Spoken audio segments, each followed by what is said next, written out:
செக்யூரிட்டியாக feel பண்ணோம். கடைசியில் வந்து நம்ம செக்யூரிட்டி ஆயிடுவோம் போல இருக்கு இவன்கிட்ட போய் வாழ்க்கையில் அப்படின்ற மாதிரி. இவர்களை நம்ப வைப்பவர்களிடம் இவங்கள்ட்ட உறுதியாக 4 பாயிண்ட்ல உண்மையாக நடந்தப்போ 5வது பாயிண்ட் எப்போ கேட்ட முடியும்னு தெரியாது. ஆனால் அந்த 4 பாயிண்ட்ல சரியாக நடந்தானேன்னு சொல்லி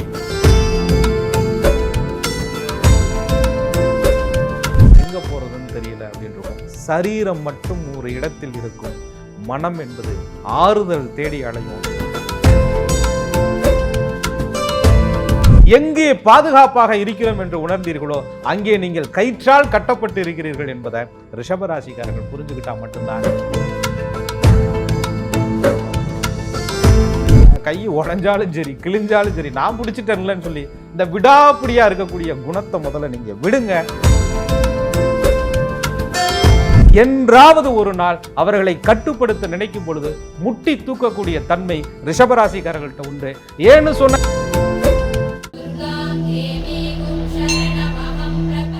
அன்பான நேயர்களுக்கு வணக்கம்.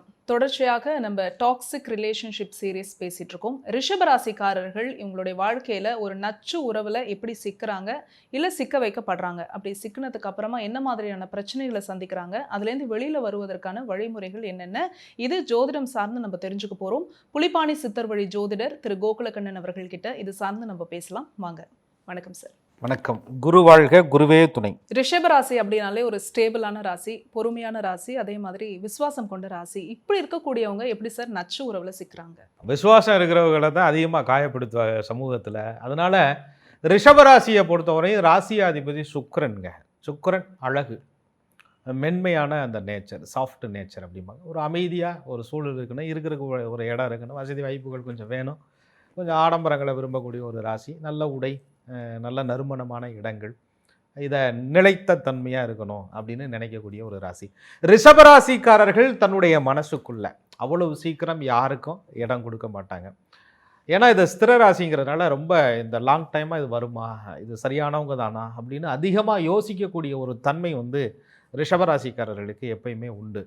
ஆனால் அதே நேரத்தில் அந்த லாயல்ட்டியாக இருக்கிறதே இவங்களுக்கு ஒரு பெரிய பலவீனமாக போயிடலாம் அப்படின்னு சொல்லுவோம். ஒருத்தரை மனசுக்குள்ளே அனுமதிச்சிட்டா வீட்டை பூட்டிட்டு சாவி அவங்க கையில் கொடுத்த கதை தான் ரிஷபராசி கதை. ஏன்னு சொன்னால் ஒரு ஃப்ரெண்ட்ஷிப்பை, லாங் டைம் ஃப்ரெண்ட்ஷிப், ஒரு வாழ்க்கை அது வந்து ப்ராப்பராக இருக்கணும், லாங் டைமுக்கு எடுத்துகிட்டு போகணும் அப்படின்னு நினைக்கிறது, ஒரு நம்பிக்கை வச்சுட்டா அது கடைசி வரையும் ஒருத்தர் மேலே நம்பிக்கை வைக்கணும் அப்படின்னு நினைக்கக்கூடிய அந்த ஸ்திரத்தன்மை தான் ராங்கான நபர்கள்ட்ட போய் இவங்க மாட்டிக்கிட்டு இவங்களை வந்து எவ்வளவு பலவீனப்படுத்த முடியுமோ, பயன்படுத்தி கொள்ள முடியுமோ அவ்வளவு அவர்கள் பயன்படுத்தி கொள்வார்கள்.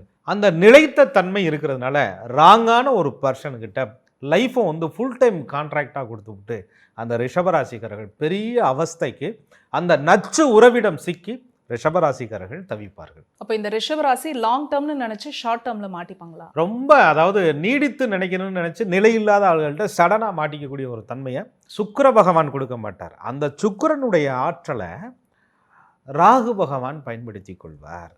ராகு என்ற மாயாஜால கிரகம் அந்த சுக்கிரனோடு சேரும் பொழுது வசீகரமான வார்த்தை, அதிகமாக பேசுகிறவங்க, லாயல்ட்டி கொடுக்குறவங்க. ஏன்னா இவங்க லாயல்ட்டியை கொடுக்கக்கூடிய தன்மை இருக்கிறனால இவங்கள்ட்ட நம்பகத்தன்மையாக பேசக்கூடியவர்களிடம், இவர்களை நம்ப வைப்பவர்களிடம் இவங்கள்ட்ட உறுதியாக 4 பாயிண்ட்ல உண்மையாக நடந்திருப்போம், 5வது பாயிண்ட் எப்போ கேட்ட முடியும்னு தெரியாது. ஆனால் அந்த 4 பாயிண்ட்ல சரியாக நடந்தானேன்னு சொல்லி கடைசி வரையும் காத்திருக்கிறது. இதெல்லாம் ரிஷபராசிக்காரங்களுடைய ஒரு நேச்சர். இந்த ராசியாதிபதி என்று சொல்லக்கூடிய சுக்கிர பகவான் ஒரு பலவீனப்பட்ட நிலையில் இருக்கிறார்னு வச்சுக்கோங்க. அந்த பலவீனப்பட்ட வீடுகளுடைய கிரக ஆதிக்கங்களுக்கு தகுந்த நபர்களிடம் ரிஷபராசிக்காரர்கள் சிக்கிக்கிடுவாங்க. ராசி அப்படின்னு சொன்னாலே சந்திரன் இருக்கிறது தானே, அங்கே வந்து சந்திரன் உச்சம் என்ற நிலையில் உட்கார்ந்துருக்கிறார். ஆனால் சந்திரன் என்ற ஸ்தானாதிபதினு சொல்லக்கூடிய சுக்கிரன் பாதிக்கப்படும் பொழுது இவங்களுடைய லாயல்ட்டி, இவங்களுடைய அந்த மதிப்பு, இவங்கள்ட்ட இருக்கக்கூடிய உன்னதமான குணங்கள், இவங்கள் விட்டு கொடுக்கக்கூடிய அந்த பெருந்தன்மை நீண்ட காலமாக இருக்கும் என்ற நம்பிக்கையில் அவநம்பிக்கை போடும் விதமாக அந்த பர்சன் வந்து இவங்க லைஃபுக்குள்ளே எப்படியாவது உள்ளே வந்துடுவாங்க. அதுக்குள்ளே ரிஷபராசிக்காரர்கள் மாட்டிக்கொண்டு தவிப்பார்கள். ரிஷபராசிக்காரர்கள் வந்து இந்த சாஃப்டான நேச்சர் கொண்டவங்க. இதை பயன்படுத்தி எப்படியெல்லாம் பயன்படுத்தி ஒரு நச்சு உறவு இவங்க வாழ்க்கையில் வருது சார்? நீங்கள் தான் சொல்லிட்டீங்களே, சாஃப்டான நேச்சரை தான் ஒருத்தர் ஈஸியாக பயன்படுத்திக்க முடியும். என்ன காரணம் அப்படின்னு கேட்டிங்கன்னா, ரிஷபராசிக்காரர்கள்ட்ட பொதுவாக வந்துங்க ரொம்ப கேரிங்கான குணம் அதிகம் இருக்கும். அது காலச்சக்கரத்திற்கு 2ஆம் இடம். குடும்ப பிணைப்புகள், குடும்ப இணைவுகளை இணைத்து கொள்ளக்கூடிய, இணைத்து கொண்டுட்டு போகக்கூடிய, மகாலட்சுமி குடியிருக்கக்கூடிய தனஸ்தானம் என்று சொல்லக்கூடிய காலச்சக்கரத்துக்கு சுகாதிபதி வந்து 2ஆம் இடத்துல உச்சம் பெறக்கூடிய ஒரு அற்புதமான ஒரு வீடு. அப்போ அந்த எதிர் பர்சன் இவங்களை வந்து டாக்ஸிக்காக ஒரு தவறான நச்சு உறவில் பயன்படுத்தக்கூடிய அந்த நபர் வந்து என்ன சொல்லுவாங்கன்னா, உங்களை மாதிரி கேரிங் பண்ணிக்கிறதுக்கு கவனிச்சுக்கிறதுக்கு எனக்கு ஆளே இல்லை, நீங்கள் இல்லைன்னா நான் செத்துருவேன் அப்படின்னு ரிஷபராசிக்காரர்களிடம் ஒரு பில்ட் பண்ணுவாங்க அவங்க.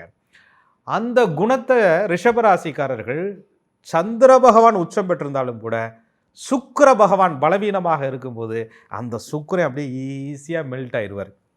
மெல்ட் ஆகி என்னெல்லாம் காரியம் சாதிக்கணுமோ இவர்களை வைத்து அதையெல்லாம் அந்த நபர்கள் சாதித்துக் கொள்வார்கள். ஒரு நாள் கரண்ட் இல்லாத ஃப்ரிட்ஜில் தண்ணியெல்லாம் ஓடின மாதிரி ஒரிஜினாலிட்டிங்கிறது அப்போத்தான் ரிஷபராசிக்காரர்களுக்கு இதுவரையும் வச்சதெல்லாம் ஐசுரா அப்படின்னு அன்னைக்கு தான் புரியும். அதுவரை ரிஷபராசிக்காரர்கள் அவர்கள் சொல்லக்கூடிய அந்த நம்பிக்கையான வாக்குறுதியை நம்பிக்கிட்டே இருப்பாங்க.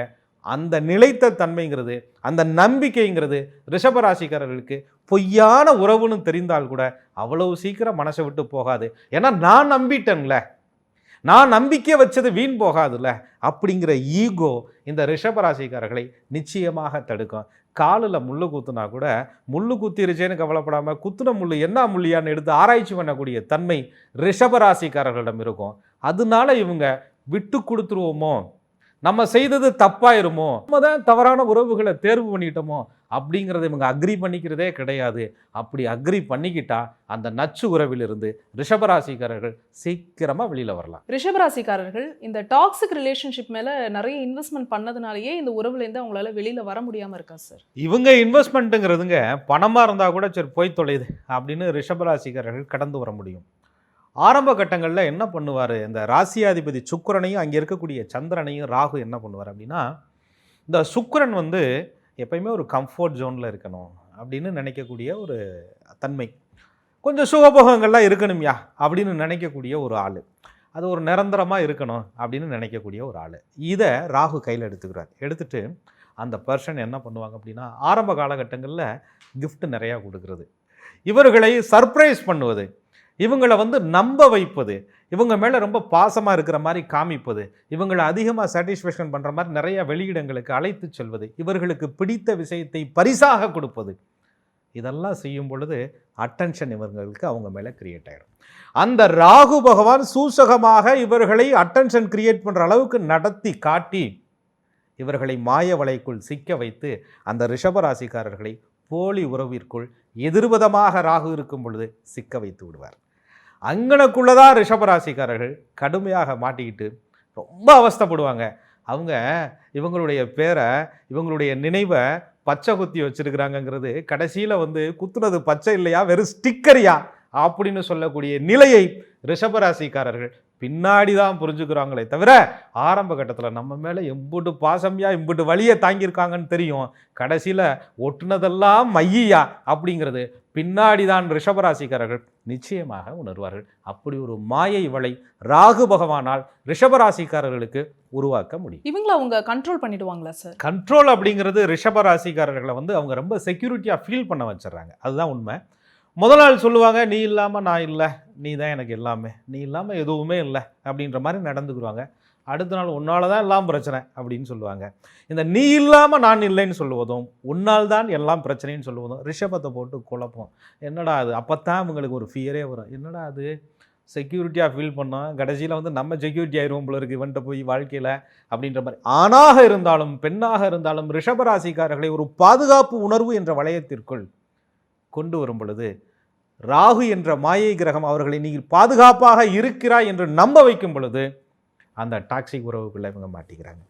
அந்த நம்பிக்கை எப்போ உடையும் அப்படின்னு சொன்னால், இந்த டபுள் வார்த்தை நடக்குது பாருங்கள், காலையில் ஒன்று சாயந்தரம் ஒன்று, இந்த மாதிரி இவர்களுக்கு அந்த இரட்டை வார்த்தைகள் புரிய வரும் பொழுது தான் நாம் ஒரு நச்சு உறவுகளை மாட்டிகிட்டு இருக்கோம் அப்படிங்கிறது ரிஷபராசிக்காரர்களுக்கு புரிய வரும். அதனால ஆரம்ப கட்டத்தில் இவங்க கொஞ்சம் பாதுகாப்பானதாக நினைத்தாலும் கூட இவர்கள் பாதுகாப்பு இல்லாத இடத்தில் இருக்கிறோம் என்பதை உணரும் பொழுது ரிஷபராசிக்காரர்கள் மிகவும் பதற்றப்படுவார்கள், ரொம்ப அதை யோசிக்கக்கூடிய சூழலுக்கு தள்ளப்படுவார். ரிஷபராசிக்காரர்கள் கிட்ட இந்த நச்சு உறவு வந்து இரட்டை வார்த்தைகளை பயன்படுத்தும் போது அவங்களுக்கு இது நம்ம டாக்ஸிக் ரிலேஷன்ஷிப்ல தான் இருக்கும்ன்றது தெரியுது. அப்போ ஆட்டோமேட்டிக்கா ஒரு பயம் வரும்ல சார், ரிஷபராசிக்காரர்கள் இதெல்லாம் பார்த்து பயப்படுவாங்களா? ரிஷபராசி அப்பையும் கூட பயம் அது இருக்கிறது சகஜம்தான்.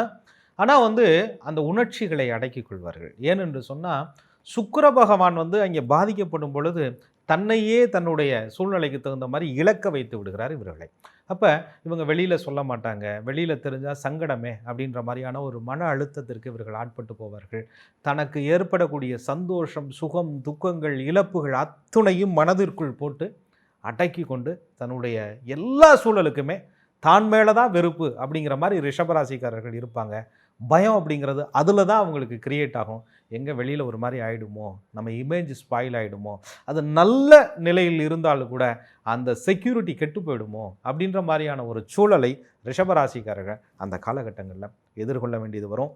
அதுதான் அவங்கள பயமாக மாற்றும். அந்த நேரத்தில் யார்கிட்ட பேசுகிறதுனே தெரியாமல் அப்படியே ஒரு சைலண்ட் சஃபரிங்கில் ரிஷபராசிக்காரர்கள் மாறிடுவாங்க.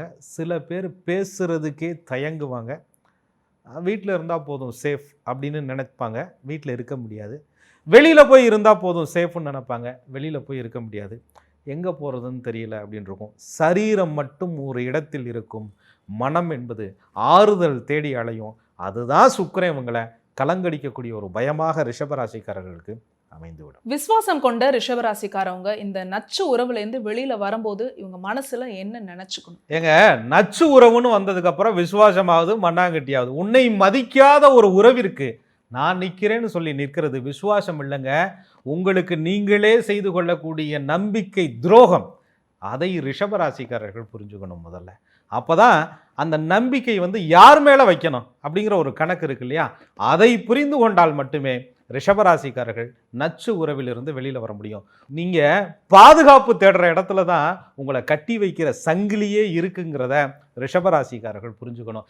எங்கே பாதுகாப்பாக இருக்கிறோம் என்று உணர்ந்தீர்களோ அங்கே நீங்கள் கயிற்றால் கட்டப்பட்டு இருக்கிறீர்கள் என்பதை ரிஷபராசிக்காரர்கள் புரிஞ்சுக்கிட்டால் மட்டும்தான் இவன் நம்மளை பாதுகாக்கலை, கட்டுப்படுத்தி இருக்கான் அப்படிங்கிறத ரிஷபராசிக்காரர்கள் புரிந்து கொள்ள முடியும். ஆண் பெண் ரெண்டு பேருக்குமே அது ஆணாக இருந்தாலும் கூட ஒரு கட்டுப்பாட்டு வளையத்திற்குள் அவர்களுடைய கைப்பாவையாக நீங்கள் செயல்படக்கூடிய சூழல் ஏற்பட்டால் நீங்கள் நச்சு உறவுல இருக்கிறீங்க அப்படிங்கிறத நச்சுன்னு புரிஞ்சுக்கணுங்க ரிஷபராசிக்காரர்கள். அதை விட இன்னொன்று இருக்குங்க, ரிஷபராசியை நாங்கள் எப்பயுமே சொல்வது உண்டு ஸ்திர ராசி அப்படின்னு சொல்லுவோம்.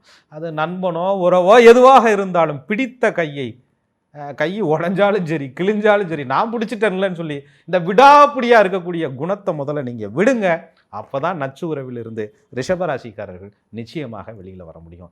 தேவையில்லாதவனுக்கு, ஆபத்தானவர்களுக்கு நீங்கள் ஆறுதல் கொடுப்பது உங்களையே நீங்கள் அழித்து கொள்ளக்கூடிய சொந்த சூனியம் என்பதை ரிஷபராசிக்காரர்கள் புரிந்து கொண்டால் மட்டுமே நச்சு உறவிலிருந்து ரிஷபராசிக்காரர்கள் வெளியில் வர முடியும்.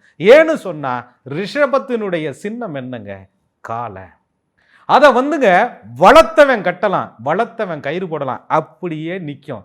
கண்டவனெல்லாம் கயிறு போட்டா ரிஷபராசிக்காரர்கள் தயங்கி நிற்க வேண்டிய அவசியம் இல்லை.